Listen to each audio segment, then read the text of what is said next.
नमस्कार, मैं हूं एस्ट्रोलॉजर राजेश अरोड़ा और आप सबका बहुत बहुत स्वागत करता हूं अपनी एक नई वीडियो में। आपको जब पता चलता है कि आप बीमार हो गए हैं और आपको डॉक्टर के पास जाना है, डॉक्टर को अपनी बीमारी बताते हैं और वो आपको इलाज बताता है।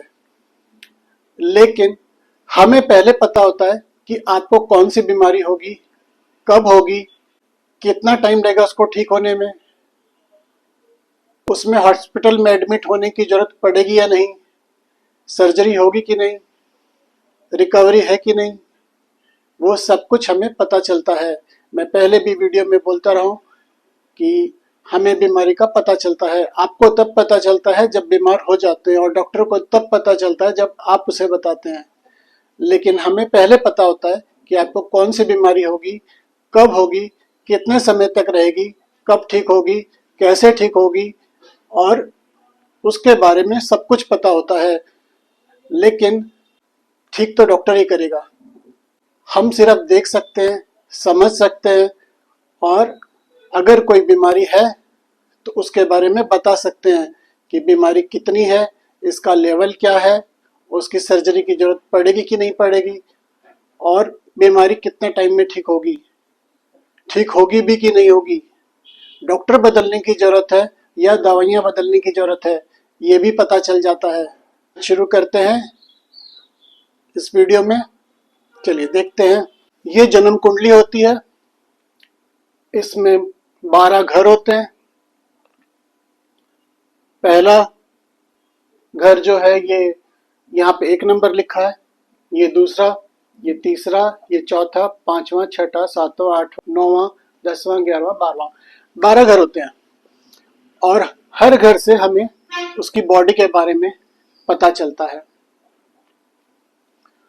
बॉडी में क्या बीमारी है यहीं से पता चलता है। अगर फर्स्ट हाउस में कोई प्रॉब्लम है तो इसका मतलब उसे क्या बीमारियां हो सकती है। हेड इंजरी हो सकती है, हेड में कोई प्रॉब्लम हो सकती है। जैसे एग्जाम्पल बताता हूँ, किसी का एक्सीडेंट हुआ और उसको चोट लगी, सिर में चोट लगी, घुटने में चोट लगी या शोल्डर में चोट लगी या पसली की हड्डी टूटी, तो वो कहाँ चोट लगी, कितनी चोट लगी, उसमें खून निकला या सिर्फ सूजन आई। अगर खून निकला है तो भी पता होगा कि खून निकला। अगर नहीं खून निकला है, कोई फ्रैक्चर है हाथ में या पैर में या सूजन आई है, तो वो भी पता होता है कि वो क्या है।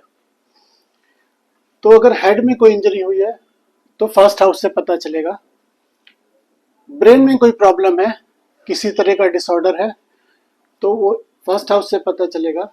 स्किन में कोई प्रॉब्लम है तो वो भी फर्स्ट हाउस से पता चलेगा। स्लीपिंग डिसऑर्डर है, रात को नींद नहीं आती है, कई बार लगातार कई दिन तक दवाई लेते रहते हैं लेकिन फिर भी आराम नहीं मिलता। हेयर में कोई प्रॉब्लम है, किसी भी तरह की प्रॉब्लम है, तो उसे फर्स्ट हाउस से देखेंगे। सेकेंड हाउस में फेस को देखेंगे, फेस कैसा है। राइट आई में प्रॉब्लम है तो वो इस सेकेंड हाउस से पता चलेगी, क्योंकि जरूरी नहीं दोनों आंखों में सेम प्रॉब्लम हो सकता है कभी किसी के राइट आई में कोई प्रॉब्लम हो या लेफ्ट आई में कोई प्रॉब्लम हो, कोई इन्फेक्शन हो सकता है, कोई चोट लग सकती है। तो राइट आई को हम सेकेंड हाउस से देखेंगे। टीथ सेकेंड हाउस, दांतों में कोई प्रॉब्लम हो गई है, किसी तरह का इन्फेक्शन हो गया तो वो सेकेंड हाउस से। माउथ, मुंह के अंदर कुछ भी इन्फेक्शन हुआ है वो भी यहीं से देखेंगे। टंग, नोज, स्पीच, उसके बोलने में कोई दिक्कत है, कोई परेशानी आ रही है तो उसको भी सेकेंड हाउस से देखेंगे। उसके नेल्स इसलिए लिखा है मैंने क्योंकि कई बार ऐसे देखा, उसको देखने की जरूरत पड़ती है। जैसे किसी बच्चे का शुगर बहुत ज़्यादा था और उसके नाखून के अंदर पस भर जाता था और बाद में उसके नाखून को निकालना पड़ता था और फिर किसी दूसरे नाखून में पस पड़ जाता था। इस तरह से कई नाखून में बार बार सर्जरी हुई। तो सेकेंड हाउस से देखते हैं। राइट ईयर, थ्रोट, गला, neck, right shoulder, right arm, respiratory system, हमारी श्वसन नलिका, सांस लेने की, उसमें कुछ प्रॉब्लम है, कुछ इन्फेक्शन है तो वो देख सकते हैं। फूड पाइप में कोई प्रॉब्लम है तो वो भी पता चलेगा और वहाँ फूड पाइप में कई बार ज़्यादा दिक्कत आ जाती है जो लंबे समय तक रहती है, वो भी third house. Chest, lungs, fourth house. जो छाती का एरिया है ये सारा फोर्थ हाउस में आता है। अगर इसमें कोई चोट लग जाए या कोई सर्जरी होगी तो वो इसको यहीं से देखेंगे, फोर्थ हाउस से। और अगर फिफ्थ हाउस से हम हार्ट को देखते हैं, लेकिन हार्ट की सर्जरी के लिए अगर छाती पे कट लगता है, अगर लगता है तो फोर्थ हाउस से ही देखेंगे और नहीं लगता है तो फिर हार्ट की प्रॉब्लम में कुछ और देखना होगा। फोर्थ हाउस का मतलब हमें सिर्फ चेस्ट को ही देखना है इसमें, कि चेस्ट में कोई प्रॉब्लम है तो वहां पे वो फोर्थ हाउस से ही पता चलेगा। या लंग्स में कोई इन्फेक्शन है तो भी। और फिफ्थ हाउस में हार्ट को देखेंगे, हार्ट में हार्ट अटैक है कि नहीं, हार्ट अटैक के बाद सर्जरी है कि नहीं, रिकवरी है कि नहीं, जो हमें हार्ट से रिलेटेड देखना होता है वो सारा इससे पता चलेगा, फिफ्थ हाउस से। ऐसे नहीं कह सकते कि हार्ट अटैक पता नहीं, हो सकता है ना हो, ऐसा नहीं होता है। अगर हार्ट अटैक है तो यह क्लियर पता चलता है कि हार्ट अटैक होगा। और कोई बड़ी सर्जरी होने वाली है तो भी यहाँ पता चलता है कि सर्जरी होगी हार्ट की। जैसे कई बार बैलून एंजियोप्लास्टी की सर्जरी होती है और दूसरी सर्जरी भी होती है हार्ट की, तो वो इसी से पता चलेगा। Stomach, liver, gall bladder, pancreas, ये फिफ्थ हाउस से पता चलता है। और नेवल, नाभि के आसपास कुछ प्रॉब्लम है या नाभि के अंदर कोई प्रॉब्लम है, कुछ इन्फेक्शन है तो वो यहाँ से पता चलेगा। प्रेगनेंसी का मैंने इसलिए लिखा है क्योंकि प्रेगनेंसी होगी कि नहीं होगी, मिसकैरेज तो नहीं होगा, या लेट प्रेगनेंसी होगी, या अबॉर्शन होगा, तो उससे रिलेटेड सारी चीज़ें फिफ्थ हाउस से ही देखेंगे। सिक्स्थ हाउस से small intestine, large intestine, appendix, kidney में किस तरह की प्रॉब्लम है, किडनी काम कर रही है नहीं कर रही, कितनी कर रही है, बाद में दिक्कत तो नहीं आएगी, वो किडनी की सारी प्रॉब्लम सिक्स्थ हाउस से देखेंगे। टीबी, अल्सर, ये सारी प्रॉब्लम सिक्स्थ हाउस से देखेंगे। तो सेवंथ हाउस से पता चलेगा बॉडी का निचला हिस्सा जो होता है उसके बारे में पता चलेगा। यूट्रस में कोई प्रॉब्लम तो नहीं है, कई बार रिमूव करना पड़ता है यूट्रस को किसी वजह से, मजबूरी में, तो वो करना पड़ेगा या नहीं वो इससे पता चलेगा। ओवरीज में कोई प्रॉब्लम है, टेस्टिकल्स में कोई प्रॉब्लम है, सीमेन में कोई प्रॉब्लम है, कितनी बड़ी प्रॉब्लम है, उसका इलाज हो सकता है नहीं हो सकता है, वो भी इसमें पता चल जाएगा। एट्थ हाउस, ये भी बॉडी का सबसे नीचे का हिस्सा, एनल, पेरेनियम, बॉडी फ्रैक्चर इसलिए क्योंकि बॉडी में किसी भी तरह का अगर फ्रैक्चर है तो उसको अगर बहुत समय, लंबे समय तक वो बीमारी रहेगी तो वो भी इससे देखेंगे। क्रॉनिक डिजीज भी इसी से देखेंगे।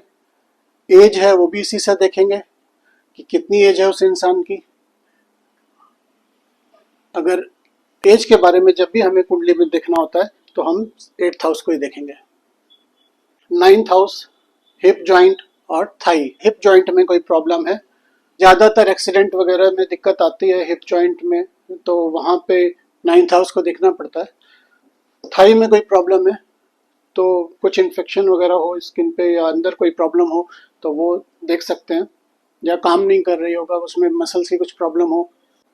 10th हाउस, नी जॉइंट, ये बहुत कॉमन प्रॉब्लम होती है नी की। घुटने काम करना बंद कर देते हैं, या नी जॉइंट में कुछ प्रॉब्लम आ जाती है।